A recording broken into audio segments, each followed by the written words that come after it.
Hey, everybody.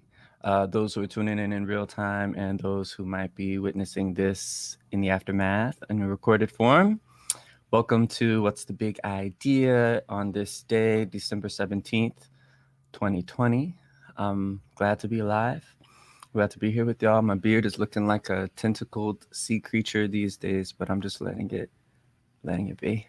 Um, I am tuning in from my sister's home in California.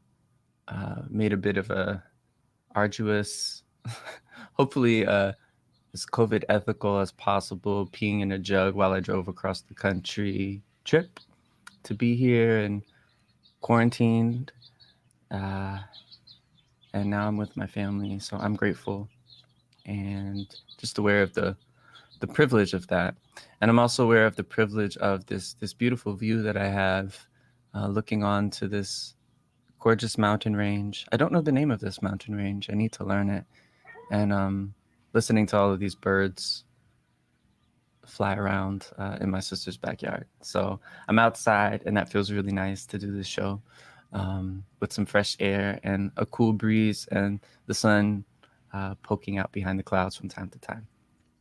So this is going to be a bit of a different show than my previous shows because my dear, how would I describe Sophie? I feel like inspiring co-conspirator Sophie Macklin isn't feeling well. And so I am sending her tons of love and wishes for good feelings in her body and healing and some peace, and trust that when the time is right, she will make her way to What's the Big Idea to share some of her brilliance with you all.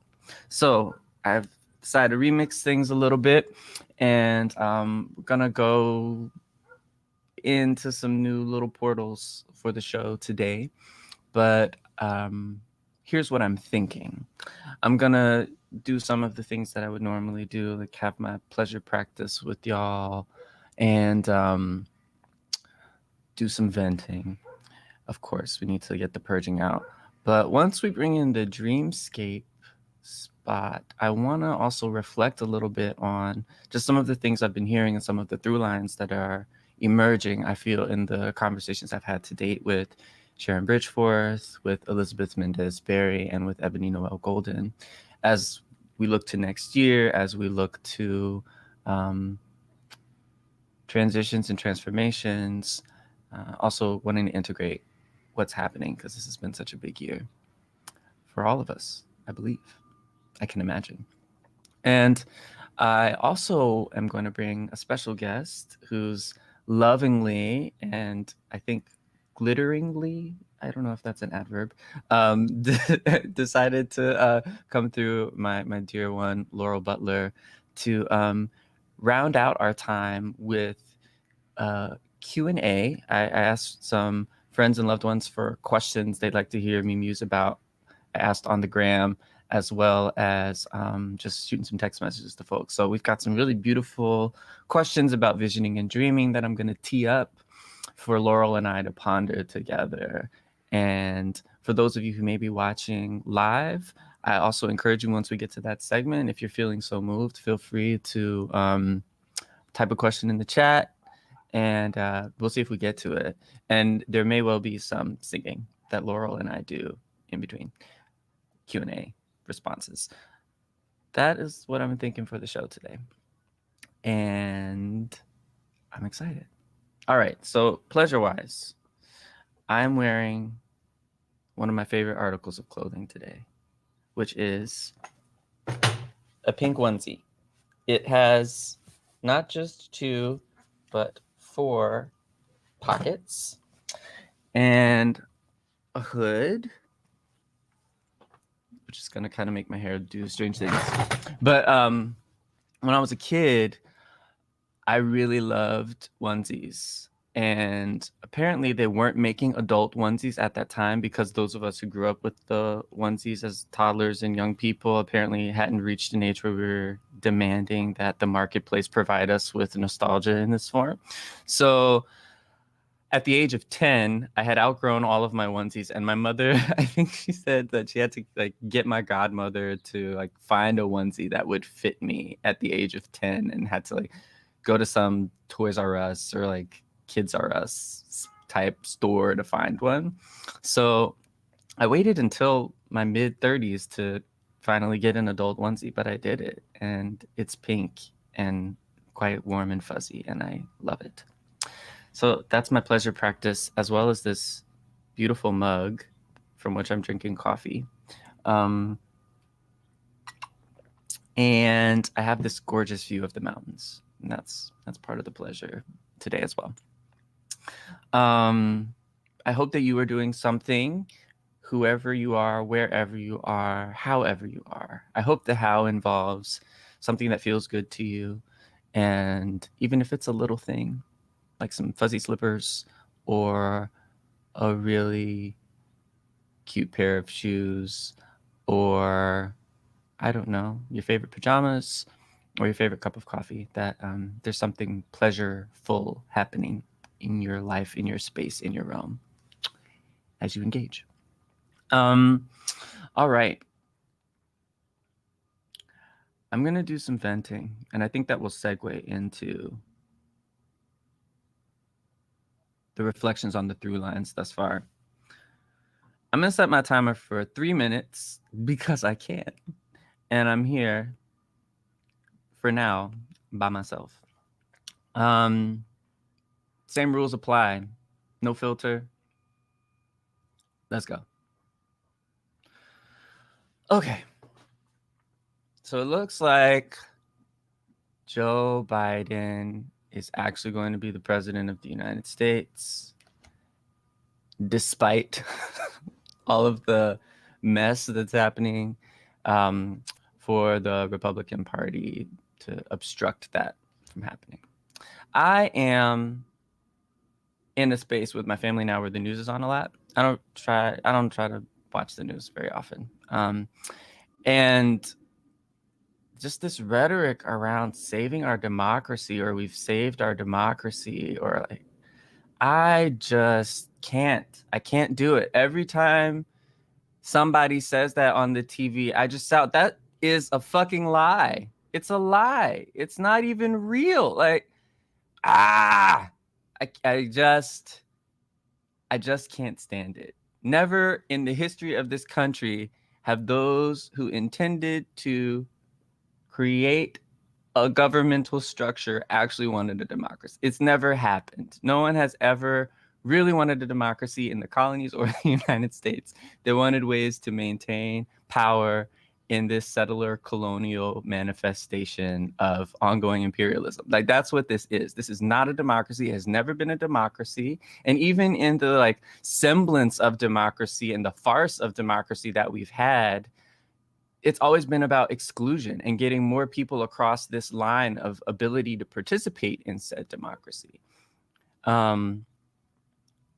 It's just like, and all this discussion about, oh, that's so un-American, all of the things that the Republicans are doing to obstruct quote unquote democracy. I'm like, no, that is the most American thing I can possibly imagine. It is par for the fucking course. It is part of our colonial DNA to rob, steal, kill, create rules that we then break or otherwise ignore, to obfuscate, to distract, to pit people against each other, to lie. Like, all of this is so deeply, inherently American, and people don't want to hear that. People love a myth that allows them to not deal with the truths of the way the past manifests in the present, and I can't stand it. It bothers me so deeply. I feel enraged every time some person of color who's feeling newly empowered or other marginalized person gets up and starts talking about the power of democracy. Democracy lives in the streets. It lives in our communities. It lives in making decisions collectively. It does not live in any of our governmental structures, period. They're not designed for that. They're designed to isolate and to aggregate power. Punto. Okay, I'm done. Shake it off. Okay. I'm take off my hood, get some fresh air on my head. and do my little breaths, and we're going to move on to something more pleasant. Although it does feel good to vent. I love that shit. It's good. I hope everybody, even if you don't have a practice of this, I hope you make it a practice. It's just, it's good. And it's good to have someone witness it.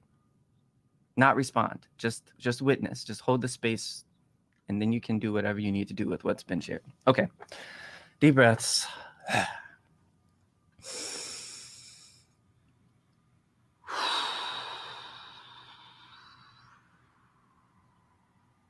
Focusing on that exhale. And I encourage folks to do this with me 2 more times. Inhaling and exhaling.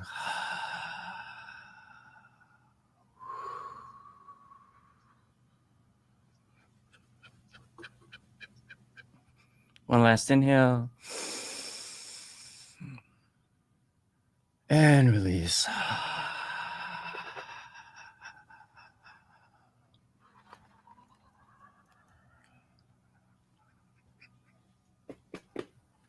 All right. So I want to talk about some through lines that I've been seeing thus far, feeling, hearing, sensing, pondering, thinking about on the show. And again, just deep, deep, deep gratitude to all of my co-dreamers thus far, Sharon Bridgeforth, Elizabeth Mendez-Berry, Ebony Noel Golden. Y'all are all geniuses. Y'all are all so committed to doing freedom work. You all are all deep inspirations to me, and I'm so grateful for you sharing so generously thus far and for stimulating so much of my thinking, ongoing thinking. So these are some of the themes that I'm seeing and that I'm so curious to continue to explore with folks, because I just feel like there's a calling for us to talk about and really lean into these things. And I also want to say that there are so many spaces online and otherwise where I am, and I think because I'm putting this energy out into the universe, I'm just being made aware of and things are being brought to me. But so many folks are talking about dreaming otherwise. So many folks are talking about healing. So many folks are talking about ritual. So many folks are thinking critically about capitalism, and putting that content and that thinking and their questions, perhaps even more importantly, out into the universe, and creating spaces for conversations for folks who are humans to engage with each other around some really big questions, perennial questions, I would say, ongoing quandaries, but nonetheless, I think all the more necessary given the overlapping pandemics and crises and structures of violence that we are all navigating today. So for those who might be listening, or for those who cannot see this particular graphic that's popped up, the themes I'm sensing are around space and spaciousness, healing, flow states, ritual, surviving capitalism, and what I'm now calling everyday futurisms. So with the space and spaciousness, what I'm sensing is a need, a desire, an understanding that in order to do dreaming and visioning work, we must have that space is necessary. And I think that space has many manifestations. One is a sense of spaciousness in terms of time and what is occupying our minds and our understandings of what is necessary, what we need to do, what we need to get done, our commitments, that folks who I've been in conversation with acknowledge that there is a need and a practice in creating sense of spaciousness, even if it's small, if it's that walk with the doggy, the grand doggy that Sharon mentioned, or if it's meditation, or if it's a certain sort of morning practice where this is my time and I can't be bothered, that it's in those spaces of being present, I would say. That's one way I would describe it. That allow us to create the openness, these other sort of manifestations of spaciousness, to have the dreams and the visions come to us. And I really think about this as channeling work. I think about this as, how do I tune my body, this vessel, to be a good antenna because it's not as though everything is, being generated in my belly and then flowing out into the world. I think there's also an inflow that needs to happen. So what is this transmission and downloading that's happening sort of in this consistent way? And what is the space we need to create in terms of our time and our energy and our attention to gift to really ourselves and to the world through dreaming and visioning? And the other space I'm thinking is actually a physical space, like in the body. And I do a lot of this breath work. There's a video that I can actually put in the show notes that I've made in my practice as a vocalist, thinking about breath and exploring how to actually physically hold space differently inside of our body and create more openness so that we can resonate, so that we can be in tune, so that we can vibrate with the energies that surround us. That's a really important component. And then, of course, the mental, emotional, spiritual spaces, right? If we've got clutter, if we've got baggage, if we've got unhealed things that are preoccupying us or just occupying us, that the more of that we are holding on to, the less of that we are releasing, the more that we are going to have to do the work of release in order to make the space to do the dreaming and visioning, right? So those are some of the ways that spaciousness and space are coming up. Healing, as you are hearing, is so directly related to that in terms of what we are releasing, what we are holding, and being intentional about that, right? And how we're doing that. So I think about Sharon spoke to this quite a bit. Ebony spoke to this in terms of our legacies and our commitments around culture and who's doing labor around holiday times and women and femmes having to, or being, the norms being around women and femmes holding so much of the preparation and execution of holiday meal times and gatherings, and shifting and healing some of those narratives around who's supposed to be doing what. And I don't really use the word should or supposed to as a practice to encourage myself to question things that I hold as norms that may not be serving me. So I offer that as also a healing balm. Just if you take the word should out of your vocabulary for a week or a month or a year, see what happens. You got to tune into desire and just articulate yourself a lot more vulnerably. It's challenging, and I think good medicine. So attention to healing ourselves on every dimension and vector is another piece of what creates that spaciousness for us to do the individual and collective dreaming and visioning work that we need to move powerfully into a liberated future. That gets into this thing of flow states. So whether it be through meditation, whether it be through walking, whether it be through other kinds of ritual practice, individual or collective ritual practice, whether it be in an artistic or creative practice, that there is a need for space and openness to be in a process of transmitting and receiving in a flow.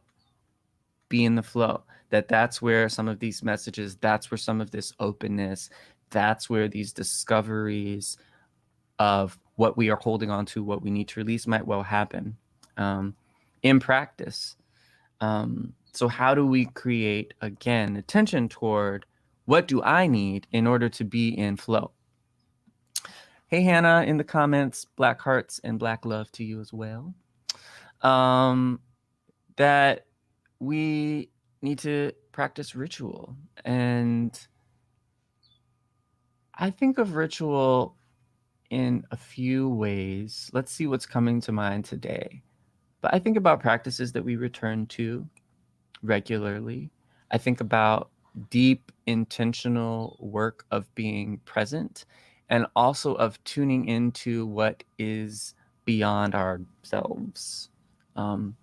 Creating space to connect in an expansive and non-exclusively human way. That's deeply tied to spirituality for me, not necessarily to religion. And my ritual includes meditation. It includes altar practice. It includes meals, making meals for people, which I deeply miss in quarantine time, and hosting. I'm with my family now, where I learned the art and ritual of hosting.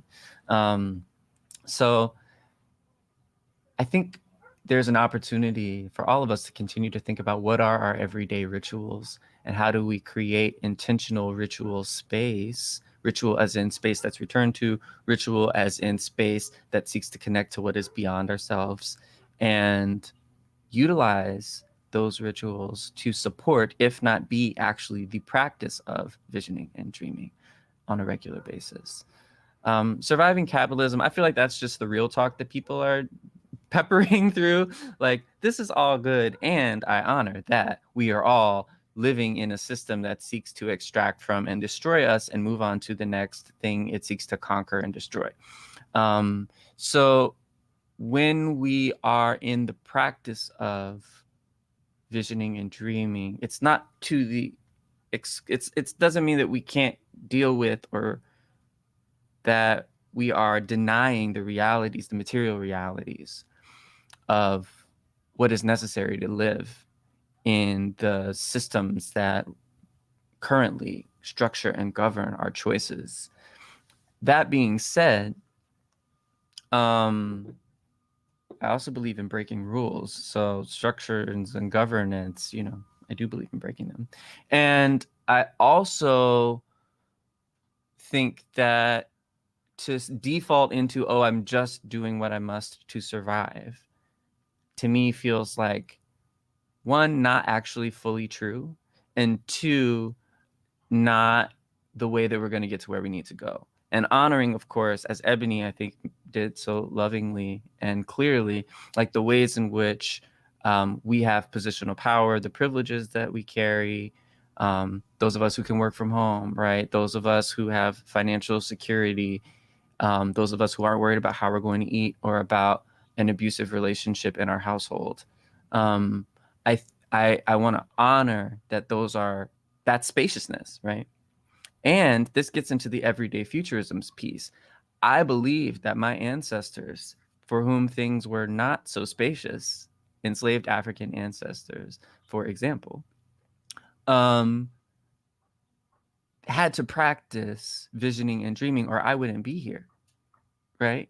That it is in the everyday acts of saying, I will exist tomorrow, and or I will care for my child so that they will have a life beyond my own or better than my own, as I think many of our forebears have said at some point. This notion that I am my ancestors' wildest dreams, all of that to me is a practice of everyday futurism, or is an honoring of everyday futurism, right? And I know I will be writing about and talking about this a lot, that it is in the present, imagining any instance, even in the next minute of our existence to the next 10 years of our existence, that we are actually doing the work of dreaming and visioning. And I want to honor that. I want to honor every small, the tiniest, teeniest little itty bitty space in which dreaming and visioning is being practiced. I want to honor that as what that is, as important,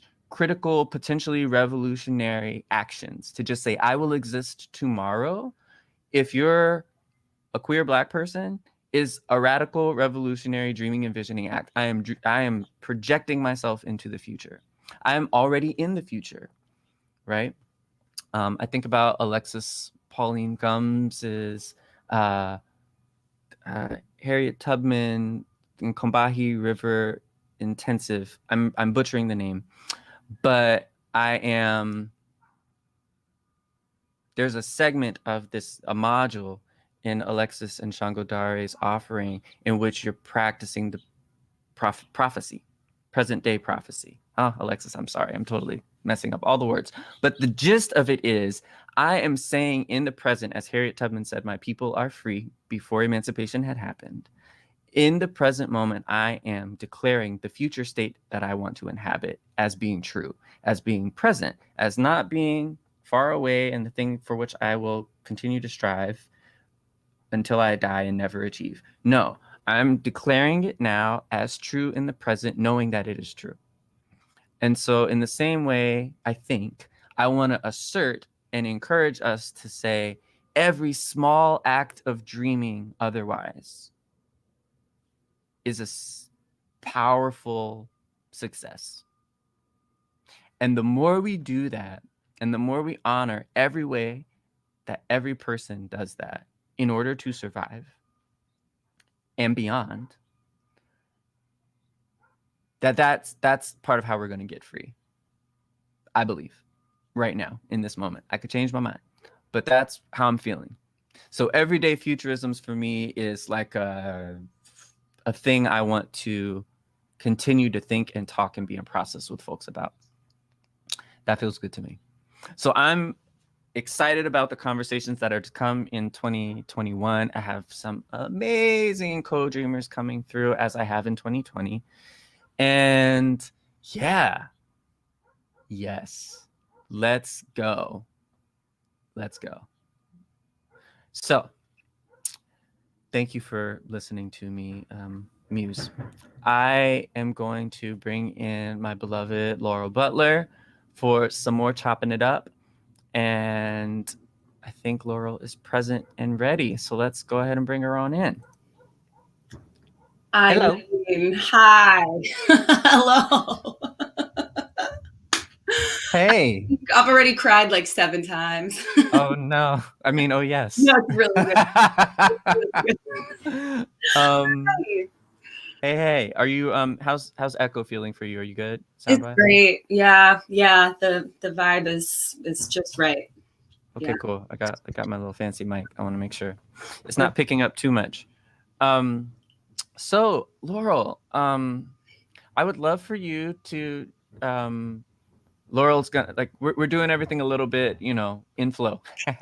So we'll put a bio about Laurel's bio in the show notes under the YouTube video description at some point in the near future, so you'll have that for reference. But Laurel, my darling, what would you like to tell folks about who you are and or what you're bringing to this conversation today? Ooh, thank you. I mean, first of all, just thank you for having me in the space. I'm so honored and I'm so humbled and I'm so grateful and I'm so present, and it's so important, this space that you hold for all of us. Identities I'm bringing into this space include, let's see, right now I'm really like in my scholarly vibe these days. So I'm a part-time professor and a doctoral student at Loyola Marymount University, which is here on unceded Tongva, Quiche, Chumash, Tataviam land, settler colonially known as Los Angeles, California. So Ron and I are in a shared time zone, which is so special. We love to see it. Rarely, every once in a while, it's like a cosmic event when it happens. I'm an artist. I sing, make music, often with Ron. I make dances, make theater, and produce videos and films and stuff. And very crucially, I'm a Capricorn sun, Leo rising with an Aquarius moon. It really does explain everything. I know, right? That's really what I need. In your case, it's just so good. Yeah, that's it. Oh, and I'm also like an auntie, a wife, a sister, a daughter, a friend extraordinaire, and a guest on this show. Add that to the resume. Boom. Laurel, do you know where your Venus is? Is this getting way too personal? Oh, no, it's very important. And I think I'm so embarrassed as a witch that I can't totally verify with 100% certitude. It's okay. I'm just like, in this moment, very curious. I think it's in Sag. I think we're there. I think yeah. Now. Oh, yeah. Oh, yeah. Does that track for you? Oh, yeah. Okay. That's what it is. So very in a beautiful, delicious way. Absolutely, yes. Yes. Okay, my Venus is in Virgo, which is not a good place for Venus to be in, and I think it's very or it's a hard place for Venus to be in. It's not a bad place. It's just challenging. And also just when I learned about what that meant, I was like, oh yeah. All right, that's on my 2020 to-do list. Study what Venus is about. Yeah, thanks to our friend Larry Arrington for a beautiful Venus workshop that I took in 2020. So thank you, Laurel, for telling us about what you're bringing to the space today. I would love to know what pleasure is looking like for you in this moment. What's your pleasure practice this morning? So glad you asked. When thinking about the pleasure practice, I just went right into like Laurel and Ron 2-person coven drip. I'm wearing the kimono that we wore in our first performance ever at the Yerba Buena Center for the Arts all those many years ago. I'm wearing some earrings that you sent to me. Yes. Oh, they look amazing. I'm obsessed with them. I Yes. painted my nails last night because for all the viewers, Ron took me to get my first manicure ever. True life. Story. I spritzed the room with this spray that we bought together the last time we saw each other. Oh, this is just too good. This is so thoughtful. I know. It's like you're here in all the sensory ways. Oh, in absentia / in virtual sentia. Yeah. What's the opposite of absentia? What's the affirmative of? Probably in Latin it'd be like presentia. Presentia? Yeah, that's a word. Well, I also like sentia because it sounds sensual and you've got all these physically stimulating reminders of our times together with you. Yeah. How about this for a portmanteau? Absensual. Wait, that's kind of sad though. Absensual. But it's like the bringing in of the things in lieu of the actual thing. Exactly. Okay. I can't have you here IRL. I have you here. Okay. And it's not quite the same, but it's doing the trick for me today. Much pleasure. And also I have these ripe ass persimmons. Oh, nice. I just got a box of persimmons from a friend, and I need to eat them. They're so good. Yeah. Okay. Well, you are in full on pleasure drip. It's really nice. It's really nice. I'm eating a protein bar because I need to make breakfast, but it's a good protein bar. I like it. Dude, pleasure in nourishment is like a deep pleasure. Enrollment. I want to swaddle myself in pleasure. I'm also wearing velvet pants. Yes. Yeah. Give me an excuse for pleasure practice, and no excuse needed. Going just all do out. It. Okay. Well, Laurel, how are you feeling about diving into some of these questions?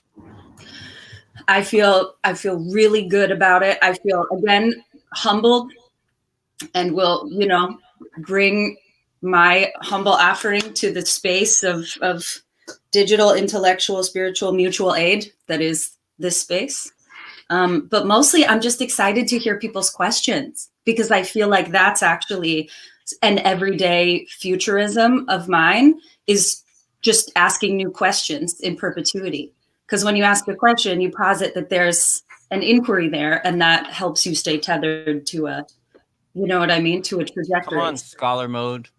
Yeah, okay. Right? Yeah, I feel it. I feel the energy. Well, let's go with the vibe. All right. So pick a number, if you will, Laurel, between 1 and 6. 4. Okay. Question number 4. All right. Here's the question. It reads, how might we prepare financially? And what skills are important to lean into as we move forward as self-determined, independent artists? Okay. Coming out the gate with the tough. Yeah, much love to whoever asked this question, because way to get right to the. Okay. Matter. Are you feeling moved? I have a couple thoughts to share. Okay, go. Or maybe it's just one thought bundled together, which is access, resources, and I mean people in your life who are smart about this thing and invite them, allow them to help you build your capacity. And I'm thinking, for myself, I'm thinking of 3 people in particular. I'm thinking of Beth Pickens, who has been my grant writer, arts consultant, homegirl for the last, 5-6 years. She is not an artist herself. She is a Capricorn, and she's hella smart about money, about time management, about psychology. And so she can do a lot of the like pre-cooking and thinking about how artists can be self-determined and financially independent, and then translate that for artists to metabolize and incorporate into their life practice. So, Okay. you know what I mean? I guess what I'm saying is like, you don't have to figure it out all yourself, because there's people like Beth. There's a woman here in LA who has an Instagram handle just called Taxes for Artists. And she just posts amazing advice that, unless you're like a really nerdy tax professional, you just wouldn't know, but can help us all, Nice. survive capitalism. And then I'm also reading like a Marxist economics primer right now. I'm reading, what's it called? Like Socialism is for Everybody or something like that. I got it from Haymarket. It's by an author named Hadas Thier. And that has been helpful in terms of my, first of all, like my analysis is much more on point, right? Like when I say the word capitalism, I now am like confident that I have a more nuanced understanding of what that means, rather than just this blanket sort of critique to wage. But it also, and that I think is a big thing about money is feeling like I have a fluency and a literacy in it, because so much about capitalism functions. You used the word earlier, obfuscate. That's the evil magic spell work of the thing, is disempowering people. So the more we can develop our own like literacies and analysis in community with people, I don't know. Those are my first thoughts. Okay. First thought, best thought. I'm into it. Yeah, I'm just thinking those are some really wonderful resources you just pointed to. So let's talk on the back end, and we'll put those in the show notes. Show notes. I love it. As you were talking and saying like, oh, this person resources, one of my favorite people to talk about these kinds of questions with is my friend Bear A. Bear. I can't remember Bear's website, but they're dope.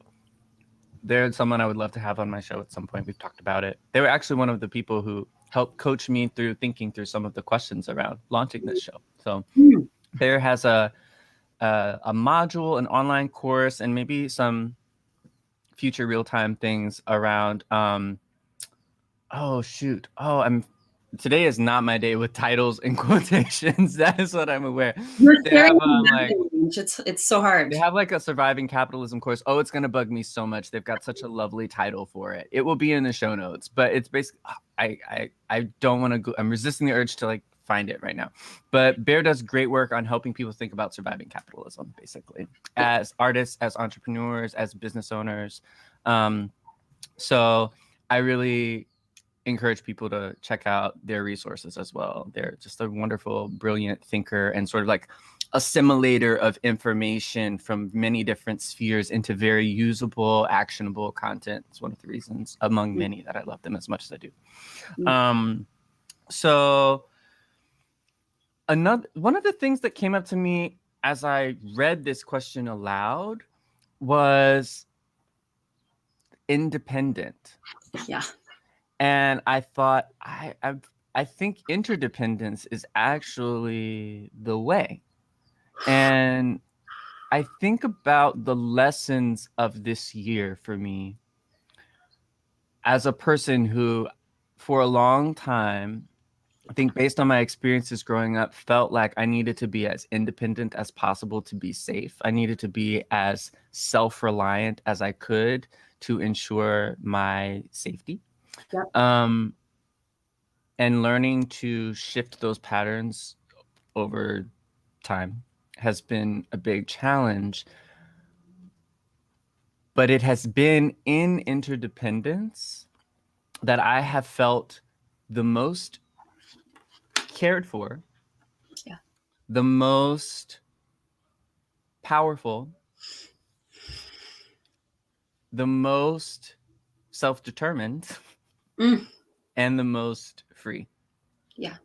And I believe that it is also the obfuscating scourge mystique of not just like, and I do think, Laurel, it's, and really want to check out this book, because I do think it's easy to talk about like capitalism and not be like very specific about this specific like abstracting financial, global, et cetera, form of capitalism, corporate, et cetera, form of capitalism that we have now as it has like metastasized over the centuries. Mm-hmm. But I do think that this notion, in particularly in the United States context, and the United States as like the founding capital, like it was like we are capitalism in formation, like learning how to become a nation state. Like that's what I think so much of this project has been for this nation. Mm-hmm. That it is in the mythologies pulled from Protestantism and all of its specificity on this continent that we get this notion of independence and of, you know, this individualism, which is a disease when it is not counterbalanced, right, by collectivism. And that's what we're seeing with COVID shit right now, is like we're so out of whack around this that we're just killing ourselves in each other. Right? So anyway, blah, blah, blah. What I'm trying to say is that I believe it's actually that self-determined / interdependent is how I would have offered to edit this question. And that when I was in Brazil and I like was in a totally different cultural context back in 2013, right after my father died, I was grieving. I was there with my friend Amara Tabor Smith, and I got injured while I was swimming in the ocean, dislocated my left shoulder or right shoulder.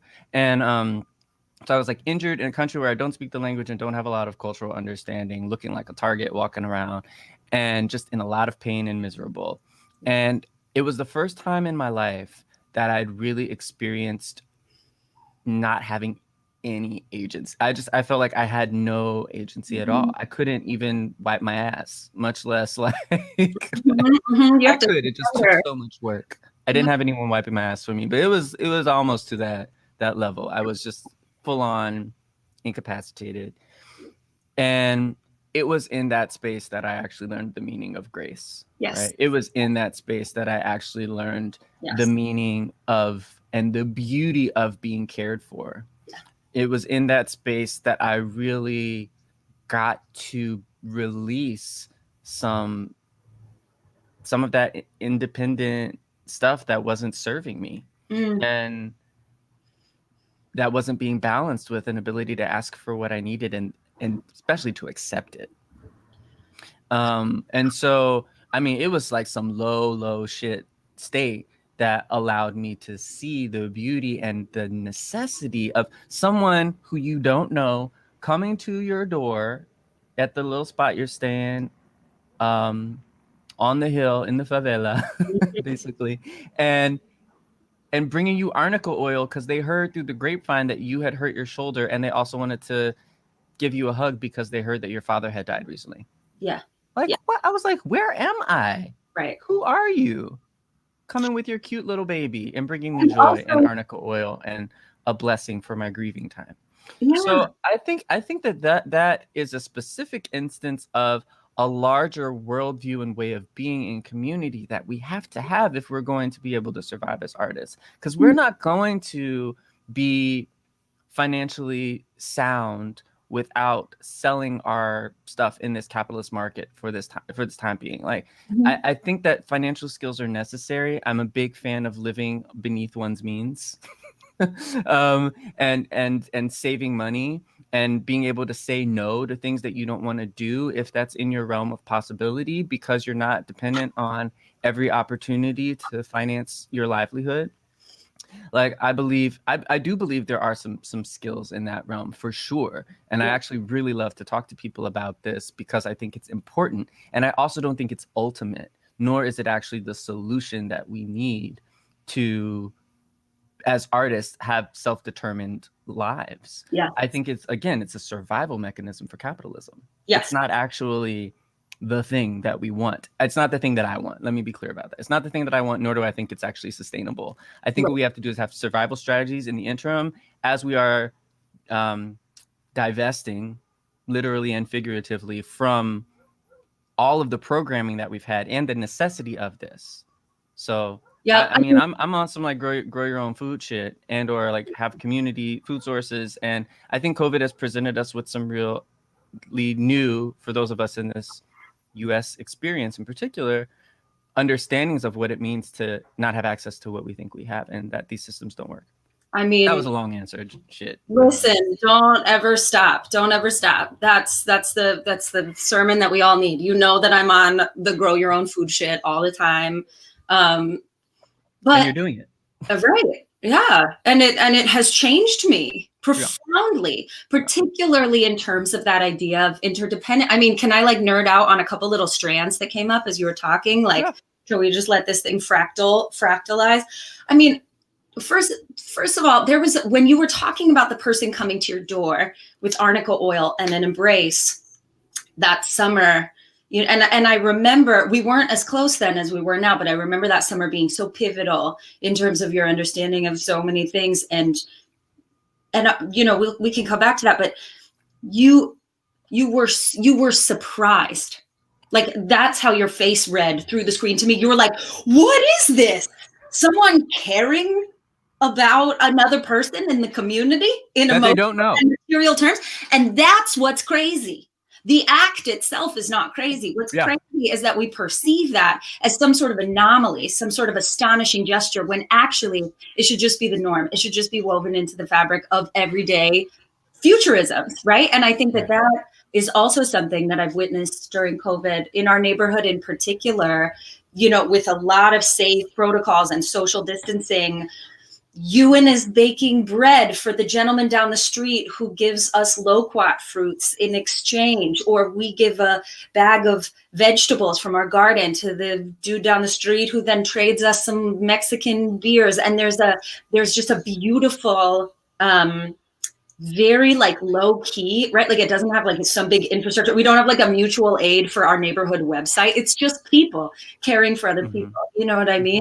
But the other thing that came up for me in that moment where you expressed the surprise at the care was going back to, when you talked about how you felt like you needed to become independent in order to feel safe, and how much we're conditioned to think that because of the narratives that we are sold, and the way in which the trauma of existing in American capitalism in the 21st century, and I mean, let's be clear, trauma as a human experience is not isolated to just that context, right? But the relationship between trauma and then the narrative of self-reliant independence is part of the dynamic machinery that keeps the capitalist system moving, right? It's like a combustion engine, we're gonna traumatize you through all kinds of systemic whatnot. And then you're gonna be like, how do I survive? I gotta be totally self-reliant.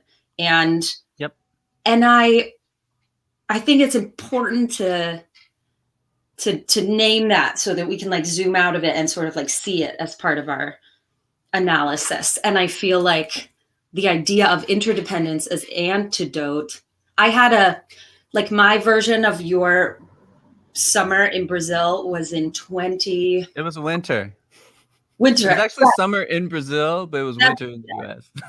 For me, it was summer here in 2017. It was summer there. Yeah. I hit like a super rock bottom for a number of reasons. A large part of which was that I was working full time at a university, and it was just shredding, like burning me out and exploiting me beyond my ability to function. And I had a sort of collapse, and whatever intuitive thing in me was like, you should go spend some time at a monastery. And I have the fortune and privilege to live really close to Deer Park Monastery, which is part of Thich Nhat Hanh's monastic order of Zen practice here in Southern California. And I spent a week living with monks and nuns who not only live profoundly humbly in terms of material, but also the philosophy of interdependence, or what they call interbeing. Isn't that beautiful? It is. Yeah. It's just what we do. I mean, after a week, I had never meditated in my life before going to this week-long retreat. I spent a week meditating and living with monks and nuns. And when I came back, I was on like permanent psychedelic mushrooms all the time. I was just like, I am the tree and the tree is me, and all day. And it's the truth. It's the truth. It's the truth. And so I think interdependence in human terms, but also interdependence in like, karmic terms. Absolutely. Right. Is like part of the thought exercise. Okay. And then I have one last nerdy thing to say, which is I apologize to everybody, but there's been a political controversy here in the state of California for the last couple of years around Assembly Bill 5 and worker classification and the distinction between independent contractors and full-time employees, right? And you see it played out in high-profile ways with companies like Uber who want to exploit their workers as much as possible while also retaining a workforce. But you also see it play out in my sphere, which is teaching artistry, right? And teaching artists have a very precarious position in terms of the ecology and the professional landscape and the financial landscape. We're often paid as independent contractors, but we do the work that really approximates what an employee would do. And so I just want to, earlier you were saying every time you see the word should in your mind or your vocabulary, you're like, let's practice a different way of thinking. Yeah. I try to do that with binaries. Whenever I notice that I'm thinking in either or terms, I'm just like, what else can we find here?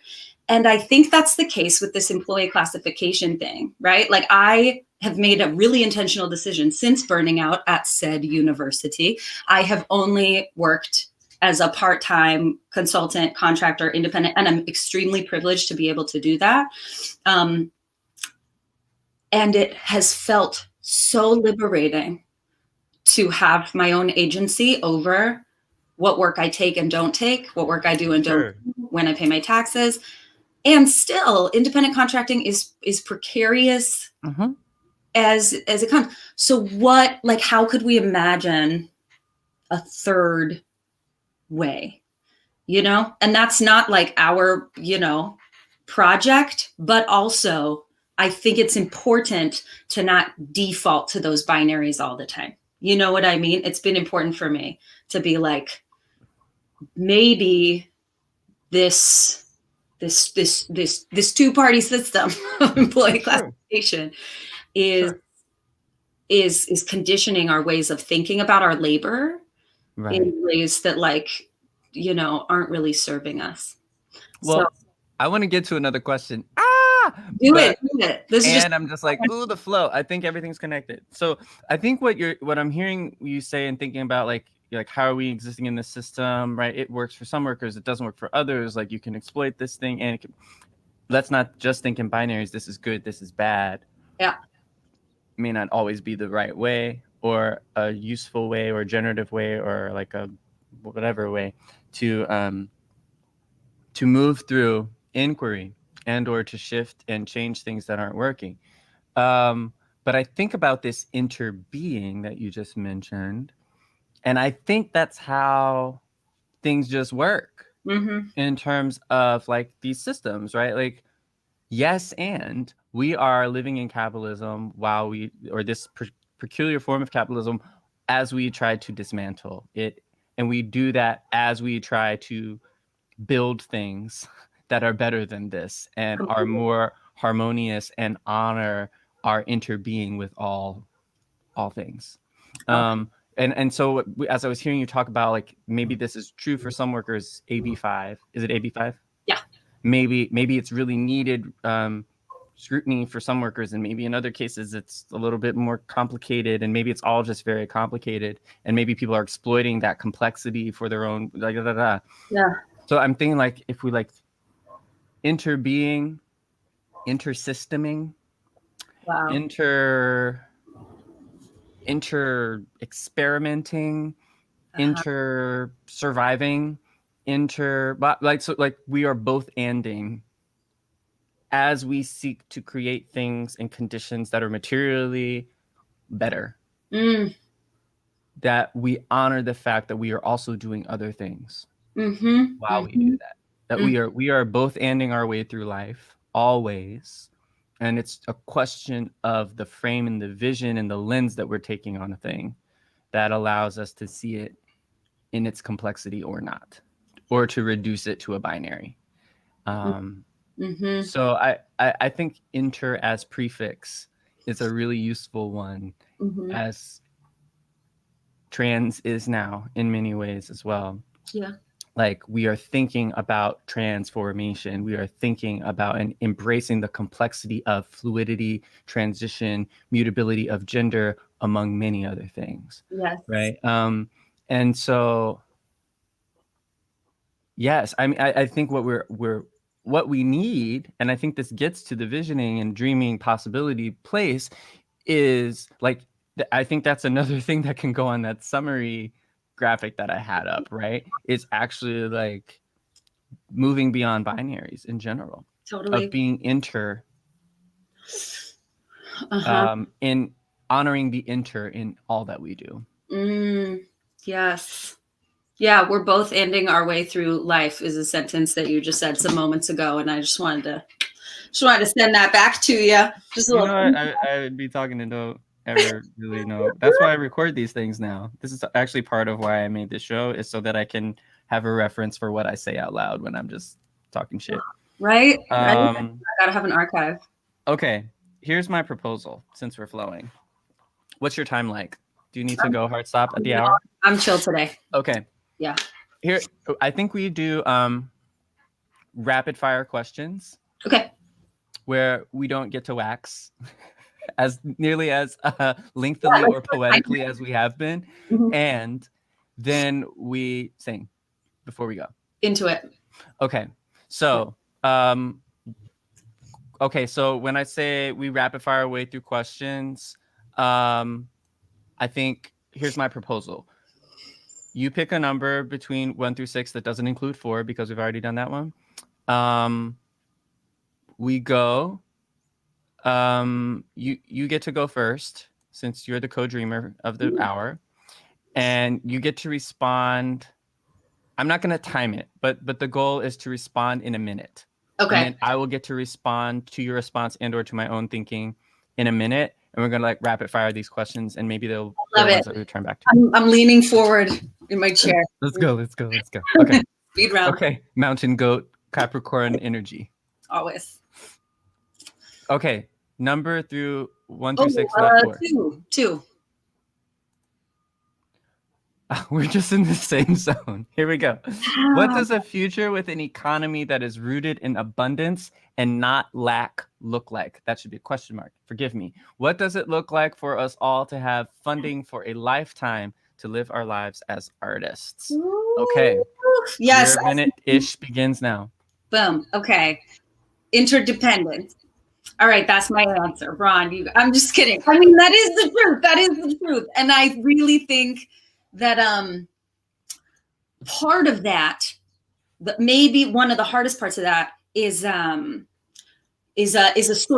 humility, right? That we have to shift into a place of ecological thinking, to really understand that none of us are meant to do it all alone. That's not the destiny. That's not the human project. You know, we've been conditioned to think so, and that's a big nonsense. So I think that that's actually like maybe step one. And I'm saying that because that's what happened for both you and I in our summers of whatever transformation. You know? Yeah. Be really humbled by circumstance in order to then accept. And accepting is just as hard as like, you know, offering in the mutual abundance, mutual aid economy. So like, know that you have something to offer, but whatever, this is so key, whatever you don't have to offer, somebody else out there does. And that's their dharma, not to bring like too religious of language. Yeah. You know what I mean? That's their vocation. So, yeah, I think okay. I think all I have to add is that I would just say, this is something people ask me questions like, let's look at the question. So I think that you answered the abundance question so perfectly. I'm going to leave it at that for short answer, and just say that I want us to think beyond funding. I don't even want us to include that in our thinking about our lifetimes. Forget philanthropy and grant making and charity, right?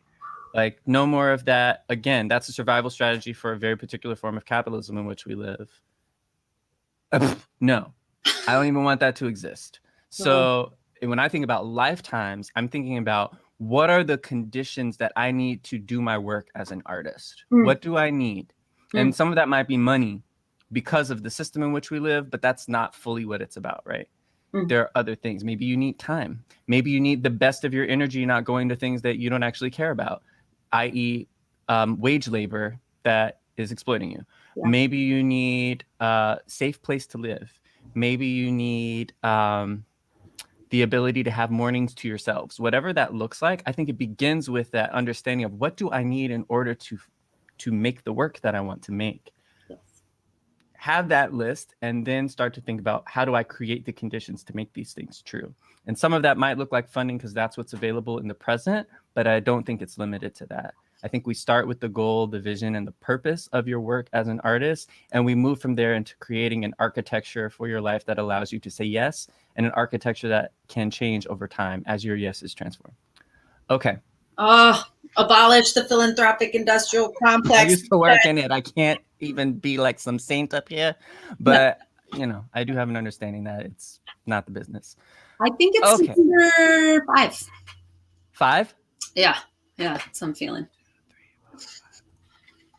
Ooh, okay, Laurel. How do you respond to / work with the no, not you / not possible that arises when dreaming and visioning? All right.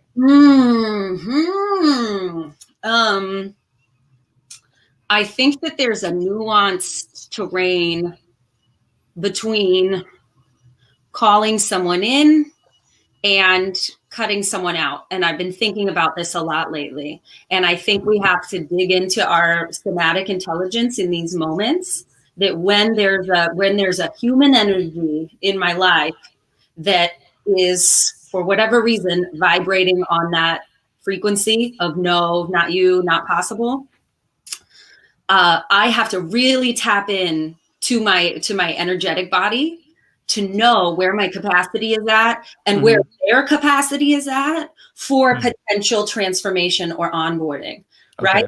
And if that possibility is there and I have the capacity to show up for it, then I will use, I did a lot of political campaigning and organizing here earlier this year for Measure R, which was a ballot initiative in LA to redistribute funding away from incarceration and back towards community. And we used a tactic called deep canvassing, which is about storytelling, autobiographical storytelling, to sort of meet people in the place where they've been impacted by the systems that we're trying to dismantle and then like build from there. It's super transformative and effective for changing hearts and minds. So if I think the person that is giving me that kind of vibe is available for like, let's sit down and actually talk about what it is that's bringing that no to the table. What happened in your life that is making you feel that way, blah, blah, blah, blah, blah. I'm not going to get into a whole deep canvassing training, but if I don't think that capacity is there, then I will make the choice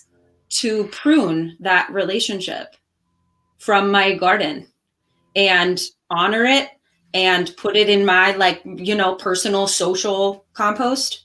And we will go on to have a life, and I will have my life. And that's okay. It doesn't have to be a drama. It doesn't have to be a tragedy. It doesn't have to be a failure. It's just pruning for the health of the forest. You know what I mean? So yeah, I call it in, I cut it out, or somewhere in between.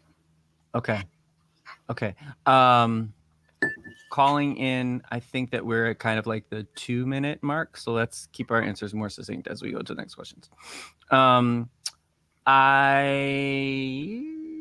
interpret the question to be more internal, that these questions, the no, not you, not possible, was arising from an internal voice of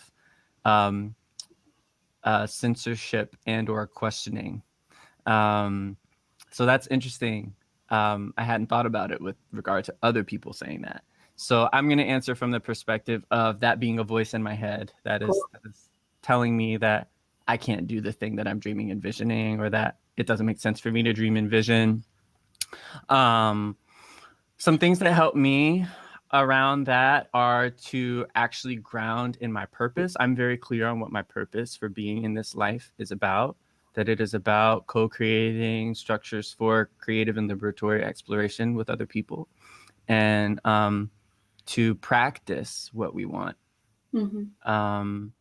So I'm clear on that. It is something I can return to. I don't have it written down, but it is sort of a mantra that it is a mantra that I say to myself every day. I ground in my purpose when I wake up as the first thing I do every day. And if I don't do that first thing I do every day, if there are those exceptional days, I do it at some point during the day. So I think for me, it's just returning to the core. I am clear about why dreaming and visioning are essential to my work.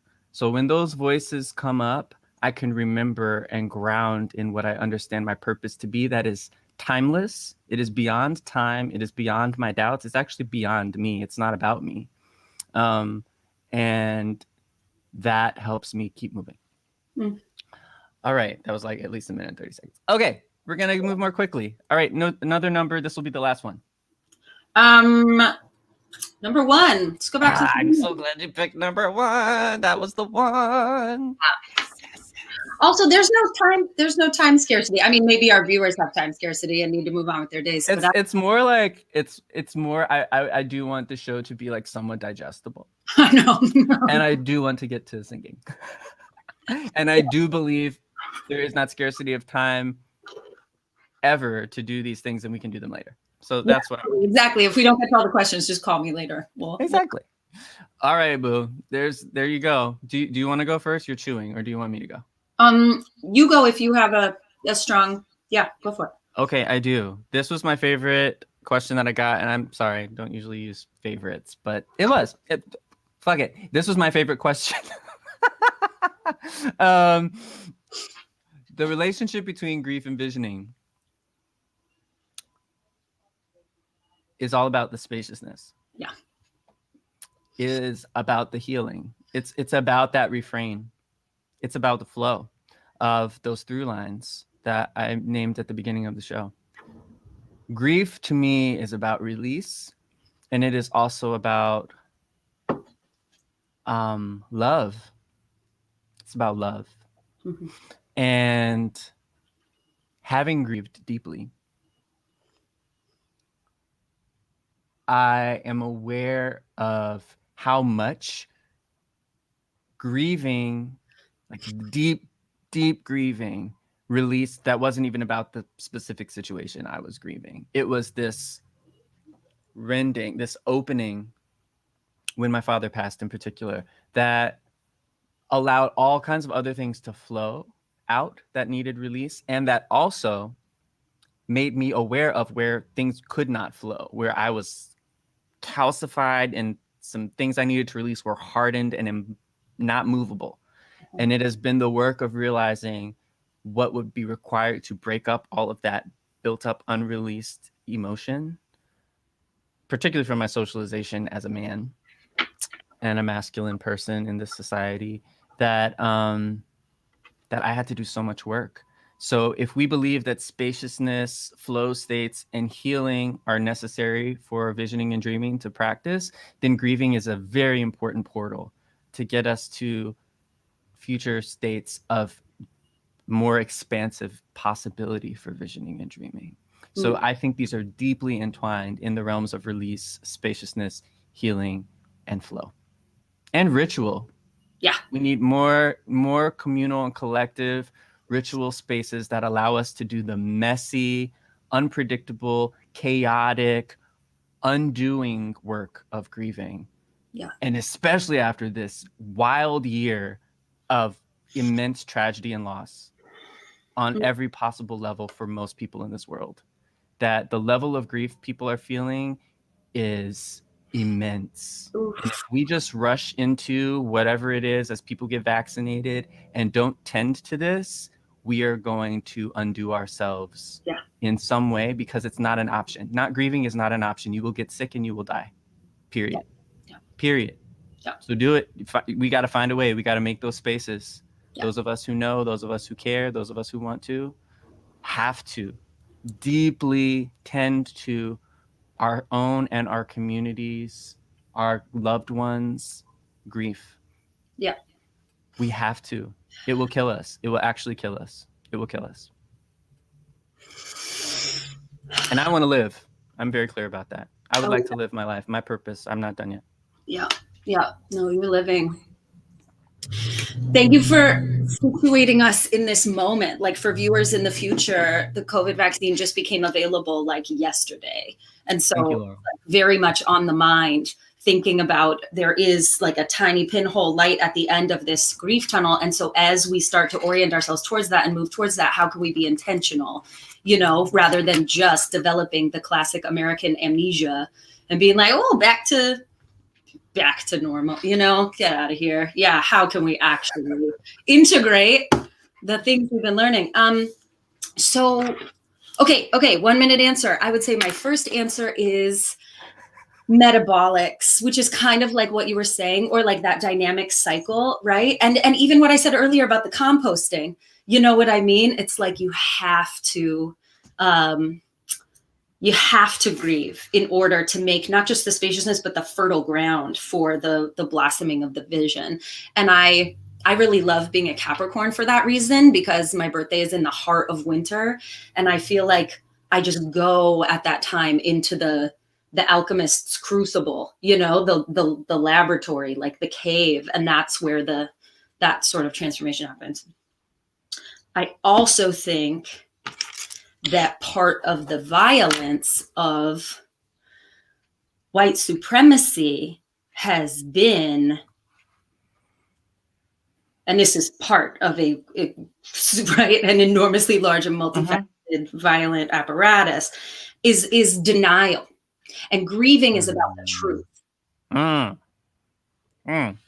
Right? And as a white person, if I don't stay really vigilant to paying attention when I feel pain, when I feel the anxiety of loss, right? Because also so much about whiteness is about like entitlement and ownership. And so I think that the conditions of COVID have been a good micro exercise for folks who have been conditioned in white supremacist, capitalist patriarchy in, you know, here in America, to just have to deal with the fact that you can't have a thing.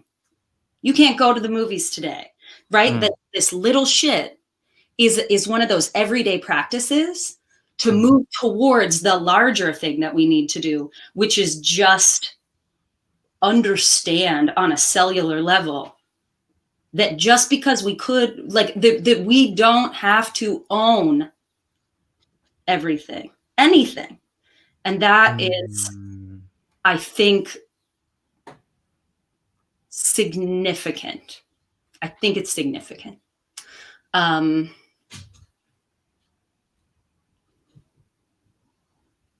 Yeah. That's it. And it's so small. It's so fucking like incremental, which distresses me, because the project of dismantling white supremacy is like, the magnitude is like so enormous and the stakes are high. Are you smiling because people are in the comments? What are people saying in the comments? No, I'm just smiling about.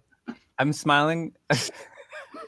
I'm smiling because we can't actually do 1 minute, and I'm smiling because as that emerged in my mind, I thought about a refrain that I have, because I have Saturn and Pluto conjunct in my natal chart, which I interpret as Janet Jackson escapade. That's right. We'll make the rules and break them all if we're not having fun. That's basically how I feel about Saturn and Pluto being conjunct in my chart. It's like, I'll make a thing and then I'll be like, oh, never mind, I don't want to do that. Aquarius moon is very much that vibe too, but sort of inverted. Aquarius moon is like, there are no rules, but do what I say. And like, you feel it somatically, right? Yeah. You feel it somatically. Yeah. But that was my smile was interrupting your flow. Oh, it's okay. I mean, I really could talk about how white people need to learn how to grieve and get real with the emotion body all day. And also I need to practice it every day. And that's a big part of it. All right.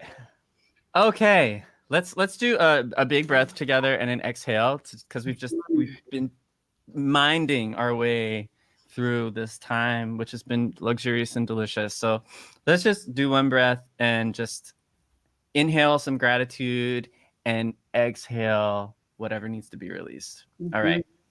Inhaling gratitude for this lovely conversation. And exhaling. Letting something soften. Thank you to everyone who offered these questions. What a treat. I've now decided that I'm going to have a Q&A section of every show going forward with one question. That's just going to be, I'm going to have a question bank. So feel free to send me questions about dreaming and visioning in any form, and I will just have a bank and I will bring one out. I'll just have that person pick a number from 1 to however many questions, and we'll go in. So good. It's a little divination for what needs to be talked about on that day. Thank you, Laurel, for divining with me. Oh my gosh. Let's. My deepest pleasure. I'm going to do random word generator. Okay. I also have, speaking of divination, these cards from this children's board game that I found on the street, if you want to do it that way. Oh, wait, you do have them? I have them. I went and got them. Yeah. That's what you did. Okay, wait. Okay, even better. Okay. So, Laurel, do you want to talk about what this game that we're about to play is about? This is a children's board game that I found on the street. It's called Encore, and basically you pick a card and there's words on the card, and then you have to sing a song about that, like incorporates the word that's on the card. So so how do we pass the song prompt back and forth? I mean, you just go like go, and then I have to like start singing a song with that word in it, another song. And then I think we just pass it back and forth. But here's the thing: on each card, there's multiple categories.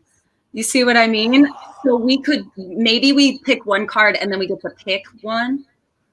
I think here's the thing. You do that.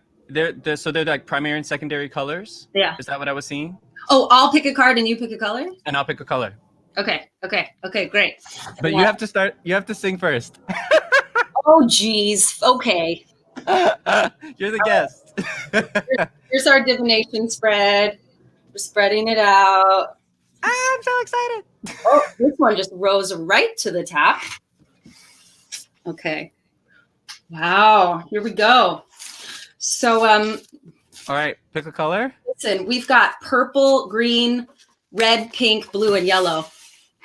And you can pick those. I'm gonna make a banner for the word after you say it and put it up. Okay. All right. I'm gonna pick yellow. Ooh. Okay. Songs. Oh, where do I put it? Songs with foreign language. Oh God. You can do it. Okay. You can do it. While I butcher whatever language. Okay. You want me to pick another one? No. We're doing it. We are. We'll just go back and forth. Multiple languages. Okay, go ahead. Okay. This is, speaking of grief, this is the song that I want played at my memorial service so many decades in the future when I become an ancestor. The Sly and the Family Stone version. Oh, okay, go ahead. It goes like this. Let's see. I'll start with the second verse. When I grew up and fell in love, I asked my lover, what should I be? I don't remember. Will I be pretty? Will I be rich? Here's what he said to me. Que sera, sera. Whatever will be, will be, will be. That, the Sly version is like, he's like on Quaaludes. It's like so slow and so beautiful. Anyway, that's my offering to start. Okay. Okay. The song I have in my head is Non, rien de rien. Non, je ne regrette rien. I don't know any more words, at least not in French. Da, da, da, da, da, da, da, da, no, rien de rien, no, je ne regrette rien. That's all I got. Your Oh, turn. Go. that was real good. That was very, I got some like revolutionary fervor from that. Okay, should we pick another card? Yeah. Let's pick another Okay, card. we'll do one more. I'm We'll do trying one to more. build up some like Black Orpheus soundtrack, and then I was like, don't try, don't set yourself up for failure. Okay. Okay. All right, picking another card. One more card. One more card. This is for the new year. We're bringing it in. We're going with the flow. Okay. It's Okay. uncensored. We are just being creative. Great. Do you want to pick a color again, or do we do yellow again? Nope. I will pick purple. Ooh. You know I'm colorblind. Is it California? Oh, California. Ah! I love it. Okay, go. Okay, I'll do Joanna Newsom. And if you come and see me, you will upset the order. And if you come and see me, you'll set my soul apart. And if you come and see me in California, you'll upset the borders of my heart. I don't belong to anyone. My heart is heavy like an oil drum. Joanna doesn't actually groove that hard, but like, why not? Oh, that's great. I've got Joni Mitchell, of course, in my mind. Oh gosh, this is gonna be hard, Ron. California, I'm coming home. Oh, it gets so lonely when you're walking and the streets are full of strangers. All the news all you read just gives you the blues. Just gives you the blues.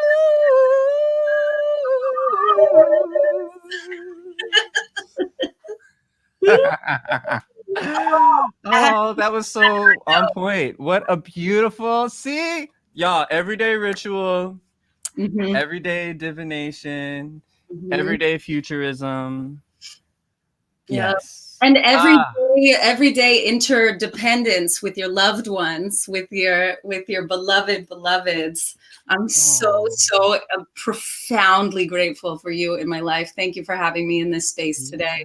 Thank you for saying yes. Yeah. And anytime. Yeah, this has been so delicious, and I love that Laurel and I got on the phone yesterday, y'all. I was like, what are we gonna do? And we made it up. So I'm grateful to be in that kind of practice with you of just making it up and devising something to do. And grateful for your energy and your work in the world and your friendship and spirit siblingship. And you just coming on in and saying yes. And I actually think bringing some of the energy that Sophie would have brought around critical thinking about history and colonization and whiteness, which is a big part of the work that I understand her to be doing in the world. So thank you to everyone for tuning in. Thank you, Hannah, for all of the beautiful, inspiring comments. Hannah noted that I picked complementary colors for the two colors. Very intentional. But lovely nonetheless. Thank you to all who are tuning in the future. Laurel, I'm sure will be on the show in another instance in the future. Can't wait. And yeah, may everyone have a very beautiful and wonderful end of this Gregorian calendar year. I wish you ease. I wish you peace. I wish you pleasure. I wish you beautiful, expansive, provocative, feeling good dreams and inspiring, forward moving, backward addressing, time is not real and we're making it all as we go visions, and we're making it better than what we have. Yes. So with that, we bid you all adieu, And I'll see you in 2021. I forgot to create a banner for this, but my first guest next year will be the wonder fabulous Emmanuel Brown on January 7th. We'll be moving to a twice a month, every other week vibe in 2021. Stay tuned.